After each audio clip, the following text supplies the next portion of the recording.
In the morning when I rise, give me Jesus.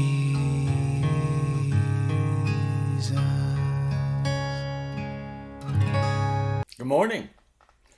So don't store up your treasures in this earth. So much of the time, the things of this world will disappoint you.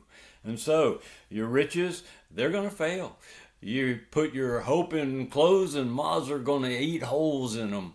And gold and silver, it's going to rust. That's what James was saying. That's the way of the things of this earth. Jesus said it the same way. Don't store up your treasures on earth. Put your treasures in the kingdom of God. They will not disappoint and they will grow with interest. God will absolutely pour into your account so that you walk in an abundance. Well, today we're going to see even more of that. When you put your hope in this world, you don't even care about other people, and that's a problem. We're looking at James chapter 5, verses 4 through 7, and they say this: Behold, the pay of the laborers who mowed your fields and which have been withheld by you cries out against you. And the outcry of those who did the harvesting has reached the ears of the Lord of the Sabbath. When you, at the expense of somebody else, do something to enrich yourself, don't you think that that's been missed, because it hasn't been. And you don't need to be hurting other folks for your own sake. Verse 5, you have lived luxuriously on the earth and led a life of wanton pleasure. You have fattened your hearts in the day of slaughter.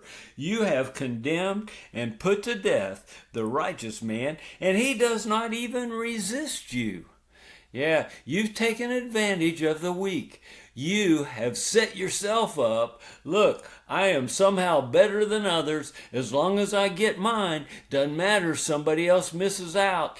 See, you put your hope in this world. You put your hope in the here and now, and you are missing it. You're not choosing life, because real life is in walking with the Lord, even in the here and now, regardless of your circumstances. We see that in verse 7. Therefore, be patient, brethren, until the coming of the Lord. The farmer waits for precious produce of the soil, being patient about it until it gets the early and the late rains. See, I don't know if you garden, I do. We plant seeds and we wait. And we pull weeds out of the way. And we make sure it gets water. And we make sure it gets sunshine. See, we tend to it. But it doesn't produce an immediate benefit. But if you stay patient, then you get to see the provision of the Lord. And it is glorious. Be patient, knowing that the Lord is for us. And when you wait, therefore be patient, brethren, until the coming of the Lord. He's coming, and He's bringing with Him everything you need for life and godliness. That's what it says in Peter. So quit putting your hope in the things of the world, and instead put your hope in the Lord. Store up treasures in heaven. Look for the coming of the Lord, because eternity has begun for you, and you walk with Him. I look forward to being with you again tomorrow. We're going to talk a little bit more about being patient, waiting on the Lord, because we can count on Him. I'll see you tomorrow. Give me Jesus. Give me Jesus.